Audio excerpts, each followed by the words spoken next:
Salut, salut. J'espère que tu vas très bien. Bon, la saison Capricorne ayant démarré, nous arrivons à ce moment de grand commencement de toute saison solaire qu'est le moment de la nouvelle lune. Toute nouvelle lune représente une énergie graine qui contient l'ADN astral du signe où elle se tient et qui est semée dans le secteur de vie qui correspond à la maison du thème où elle se tient. Toute nouvelle lune est également le début d'un cycle de manifestation solilunaire et en tant que début de cycle, elle représente également la fin d'un cycle antérieur. Alors, je te propose que nous décryptions tout ça ensemble pour te donner des éléments de compréhension qui te soient utiles dans ta projection, dans ce cycle solilunaire qui démarre avec cette nouvelle lune en Capricorne qui est super importante et tu vas voir pourquoi. J'ai divisé ce décryptage en plusieurs parties. On va commencer par discuter un tout petit peu de l'ADN astral d'une nouvelle lune en Capricorne. On va ensuite discuter un tout petit peu du cycle que cette nouvelle lune vient clôturer et tu vas comprendre pourquoi elle est si importante. On va ensuite aborder les thématiques et le climat astral qui accompagne cette lunaison qui se tient le 23 décembre à 1 degré Capricorne. On va parler également des délais que nous propose cette ouverture en Capricorne et on va terminer par des questions fondamentales à se poser pour préparer ce cycle solilunaire, non seulement pour le préparer, mais pour nous accompagner tout au long du cycle. C'est des questions que je te recommande que tu revoies régulièrement, notamment lors de futurs transits de la Lune en Capricorne, mais aussi lorsque tu entendras qu'on a un premier quartier en Capricorne, dernier quartier en Capricorne, pleine Lune en Capricorne. Excellent moment pour ressortir ces questions, te les reposer et voir qu'est-ce qui a bougé depuis. Mais bon, ces questions seront vraiment la fin de cette leçon et je te laisserai par écrit en bonus des clés supplémentaires en fonction de là où tu as Capricorne dans ta roue par maison pour te donner de quoi t'aiguiller dans tes réflexions et tes introspections. Pour info et pour rappel, tous les liens vers tous les différents contenus que je citerai dans cette présentation, je les laisserai linkés dans l'article qui accompagne cette capsule, qui se trouve dans la boîte d'infos ci-dessous si tu consommes ce contenu sur YouTube. Commençons sans plus tarder. Alors je te disais que toute nouvelle lune représente une énergie graine qui contient l'ADN astral du signe où elle se fait. Alors la question à se poser ici bien sûr est quel est l'ADN astral Capricorne? Bon, c'est un ADN astral yin, cardinal et de terre. L'élément terre lui apporte sa solidité, sa discipline, son côté pragmatique et réaliste, sa persévérance, sa ténacité, sa maturité, sa capacité pour structurer et organiser. La modalité cardinale lui apporte son côté entreprenant, initiateur et leader. Et la polarité yin lui apporte son côté réservé, silencieux, introspectif. Et l'énergie contenue dans la graine Capricorne a tous ces ingrédients-là. Ceci est super important. Ceci fait que la saison solaire Capricorne, avec sa lunaison de commencement, c'est-à-dire la nouvelle lune, soit le moment idéal pour travailler consciemment et intentionnellement sur ce que l'on veut manifester, pour nous engager vis-à-vis de ce que nous désirons vraiment, et surtout pour nous consacrer à ce qui nous apportera de la satisfaction à long terme. Je te disais également que toute nouvelle lune est le début d'un cycle de manifestation solilunaire et en tant que début de cycle, elle représente également la fin du cycle antérieur. Bon, dans la timeline astrale de la semaine 51, je t'expliquais que cette nouvelle lune est reliée à l'éclipse solaire que nous avons eue le 26 décembre 2019, listen to me babe, à 4 degrés Capricorne. Cette éclipse a démarré un processus évolutif karmique collectif de mort identitaire parce que éclipse solaire, en rapport avec l'énergie Capricorne. Et chacun de nous a porté cette mort identitaire à un niveau individuel dans les affaires de la maison Capricorne de nos roues. Ce processus a été si important et l'est toujours. Je l'ai appelé le dossier Capricorne, que j'ai fait de multiples leçons à ce sujet. J'ai fait des leçons autour de cette éclipse de nouvelle lune en Capricorne de fin décembre 2019. J'ai fait des capsules sur la pleine lune qui s'est tenue en résonance avec cette nouvelle lune et sur le dernier quartier en Capricorne que nous avons eu en 2022 et son lien avec l'éclipse solaire en question. Et si tu débarques à peine par ici et tu n'es pas au courant de quel est le dossier Capricorne, je te renvoie vers une leçon que j'ai appelée « Le dossier Capricorne, c'est bientôt fini » où je fais toute une rétrospective du dossier Capricorne et une projection jusqu'à l'an 2024 plus ou moins pour que tu puisses te repérer. À ce stade, j'ai une pensée profonde pour tous les soleils, ascendants, milieu du ciel, lune et ou amas en Capricorne, parce que, mesdames et messieurs, ça a été tout sauf facile pour vous. Mais j'ai encore une pensée plus profonde pour les soleils, ascendants, Gémeaux et ou Verseau, car vous avez le dossier Capricorne en maison 8 et 12 respectivement, et pour vous, messieurs, mesdames, double respect, parce que c'est du très très lourd que vous êtes en train de faire, et nous vous remercions. Ceci dit, continuons. Ce processus de mort identitaire arrive à sa fin avec cette nouvelle lune en Capricorne du 23 décembre 2022 qui nous propose un nouveau début, un fresh start, capricornesque et saturnin bien sûr, parce qu'on n'oublie pas l'ADN astral Capricorne, mais un tout nouveau début, libre de travail évolutif et karmique, une opportunité de démarrer quelque chose de vraiment nouveau en Capricorne. Et ceci, bien sûr, nous concerne comme collectif, mais comme d'habitude, chacun et chacune de nous porteront cela à un niveau individuel dans les affaires de la maison Capricorne de Nauru. Alors, pourquoi un tout nouveau début? Pourquoi ce fresh start? Eh bien, parce que la nouvelle lune se tient dans les tout premiers degrés du signe. Non seulement on est en train de finaliser un processus très fort de type karmique, parce qu'il a été nodal, parce que c'était une éclipse, et que c'était en plus une éclipse solaire, donc en lien avec des identités qu'il fallait lâcher, mais en plus le nouveau départ est vraiment un tout nouveau départ, si tu le veux ainsi bien sûr. Alors quelles sont les thématiques et quel est le climat astral qui accompagne cette lunaison qui se tient le 23 décembre à 1 degré Capricorne?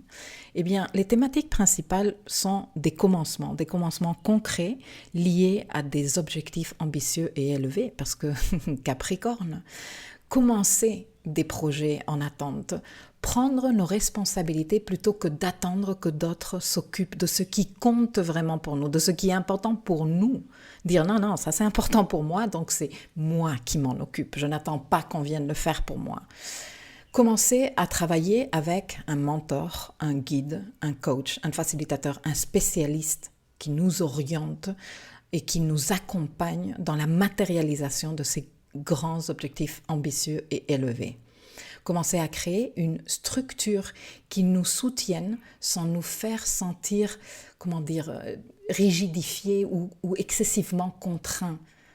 Et ça, poke à tous les amas en Capricorne, lune en Capricorne qui me disent « Ah non, mais moi, l'énergie Capricorne, je la connais très bien, mais c'est relou. » Non, si c'est relou, si tu es en train de t'encorseter dans un truc où tu n'as pas la possibilité de bouger, où tu sens que tu n'as pas de l'espace, où tu n'es pas dans le respect de qui tu es et de ce que tu es en mesure de fournir comme effort, tu n'es pas dans l'expression lumineuse de l'énergie Capricorne. Tu es dans l'expression complètement maladroite de l'énergie Capricorne. Tu es dans la psychorigidité. Et ça veut dire qu'il te faut développer les compétences Capricorne lumineuses. Peut-être avec un guide, un coach, un mentor. En tout cas, c'est le moment de le faire et commencer tout autre processus qui implique prendre la responsabilité de ce que tu as besoin de changer en toi pour matérialiser tes ambitions. Tout ceci va converger et résonner dans de nombreuses personnes avec soit le moment où tu acceptes, où on te donne plus de responsabilités à un niveau professionnel, par exemple, ou à un niveau familial, par exemple. Assumer tes ambitions. Prendre la décision de commencer ou ne pas commencer quelque chose, mais te positionner avec clarté. J'y vais ou j'y vais pas. Démarrer un nouvel emploi pour de nombreuses personnes. Je pense à ces soleils en bélier, qui ont Capricorne en maison 10. Ascendant bélier également. Entreprendre de nouveaux investissements. Lancer de nouveaux projets. Développer une approche plus pratique de nos routines quotidiennes. Voir avec réalisme et lucidité le manque de compétences que nous avons à un instant T en rapport avec le projet en question et ressentir le besoin de faire appel à un spécialiste et valoriser cette aide, valoriser cet investissement que nous allons faire en nous, aussi bien financier que mental, intellectuel et émotionnel. Parce que quand on fait appel à quelqu'un qui s'y connaît et on se dit oui, je vais me caler sur ça parce que je veux apprendre, je veux m'améliorer, je veux devenir la personne qui est capable de matérialiser ce projet. Et ça, c'est quelque chose qui accompagne cette lunaison. Prendre conscience de nouveaux règlements, de nouvelles règles. De dire, ah ok, si je veux ça, il faut que je fasse ça, il faut que je respecte ça. En effet. Et accepter que nous devrons suivre ces nouvelles règles pour matérialiser notre projet et réussir dans la consécution de nos ambitions. Après toute l'expérience que nous avons vécue par rapport aux valeurs Capricorne entre 2019 et 2022, après les multiples conjonctions du clan Capricorne en 2020 qui ont laissé de très profondes empreintes dans ce signe et dans les secteurs de nos roues correspondants, et avec les importants changements qui arrivent en 2023, très important, Saturne, le maître du signe, entre en Poisson. Pluton quitte le signe après un séjour très long depuis 2008. Bon, il commence à quitter le signe et il revient, on va en parler. La question ici est, qu'est-ce que tu désires manifester dans ce secteur de ta roue, de tout nouveau, de libre, de plus léger par rapport à tout ce que nous avons vécu dans les dernières années? Cette nouvelle lune démarre 2 cycles lunaires importants. Celui qui va jusqu'au 3 juillet 2023, où nous aurons la pleine lune en Capricorne à 11 degrés du signe. Mais le plus important, pour ceux et celles qui suivent le cycle métonique lunaire, je vous laisserai le lien vers la masterclass que j'ai faite ci-dessous au cas où vous ne connaissez pas ce cycle. Je vous encourage fortement à l'étudier et à apprendre à l'intégrer dans vos projections de cycle lunaire.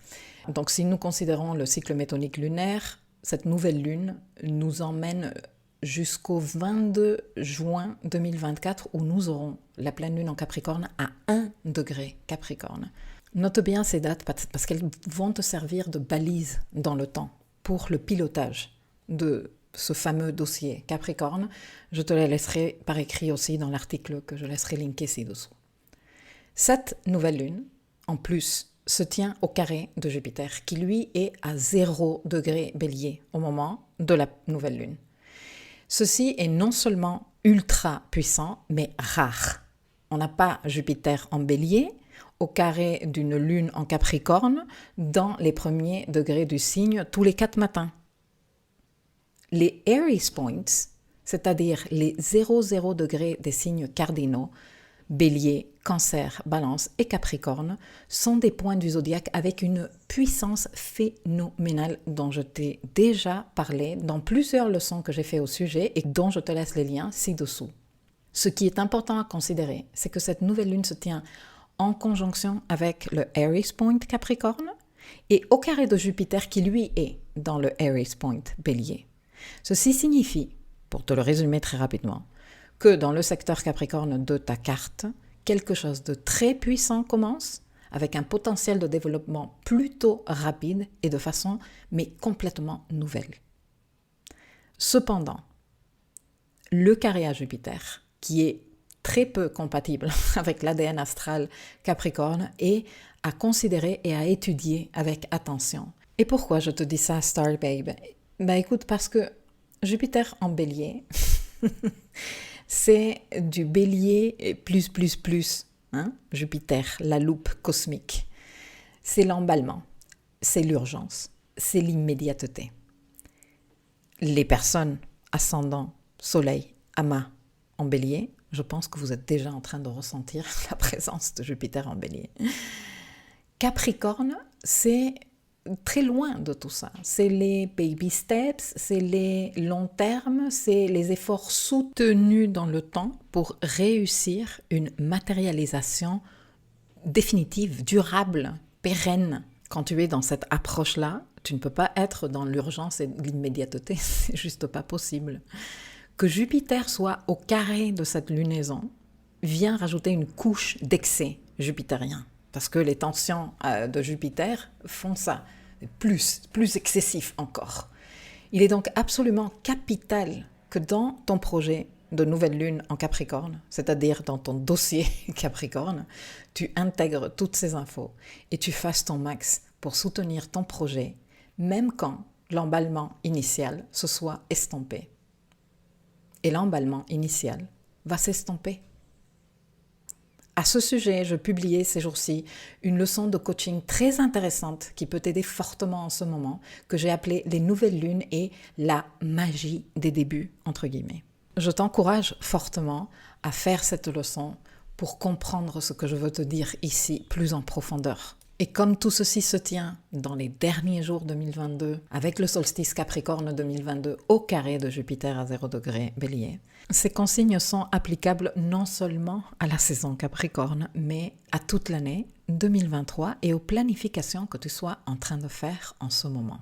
Nous avons en plus un Mercure pré-rétrograde et bientôt rétrograde en cette saison Capricorne qui va venir nous soutenir d'une manière merveilleuse pour toute cette réflexion, tout ce bilan de waouh, tout ce qui s'est passé dans le dossier Capricorne dans ma vie et maintenant qu'est-ce que je veux commencer et comment je vais m'y prendre et quelle va être ma stratégie et comment je peux mettre en place ce plan de manière respectueuse et toutes les autres questions que je vais te présenter plus tard. Où se tient cette nouvelle lune pour toi ? Dans quelle maison ? Quelles sont les affaires de cette maison ? Quelles grandes ambitions as-tu dans les affaires de cette maison ?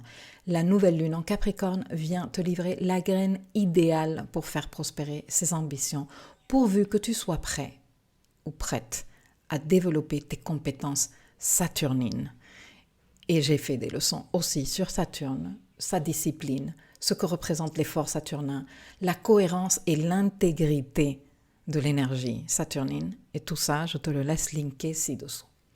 Je vais arrêter ici cette première partie et la deuxième partie, c'est-à-dire les questions fondamentales à te poser lors de cette nouvelle lune et pour la suite du dossier Capricorne jusqu'en 2024 par la même occasion et les clés par écrit, par maison astrale, solaire et où progresser en fonction de là où se tient cette nouvelle lune pour toi. Tout ça, tu le trouves dans le dossier Life Mapping. Je te laisse le lien ci-dessous. Le dossier Life Mapping fait partie de plus de 40 dossiers du programme Architecte de ma vie, qui est mon programme de développement personnel alliant savoir astrologique, technique de life coaching et d'autres pratiques de conscience de soi et de dépassement de soi. Il s'agit d'un programme par abonnement sans engagement que je t'invite à découvrir dans le lien que je te laisserai également ci-dessous. Je profite également de cette occasion pour te souhaiter un très joyeux Noël. De mon côté, je termine l'année pas super en forme, donc je préserve mes niveaux d'énergie. Je ne pense pas que je passerai en direct avant la dernière semaine de décembre, ce qui veut dire que Noël sera déjà passé. Du coup, je tenais vraiment à te souhaiter un excellent moment avec tes proches ou de quelconque façon que tu souhaites passer ces moments. J'espère que tu te fais du bien et que tu te procures bien-être et sérénité. Très joyeux Noël à tous et à très vite.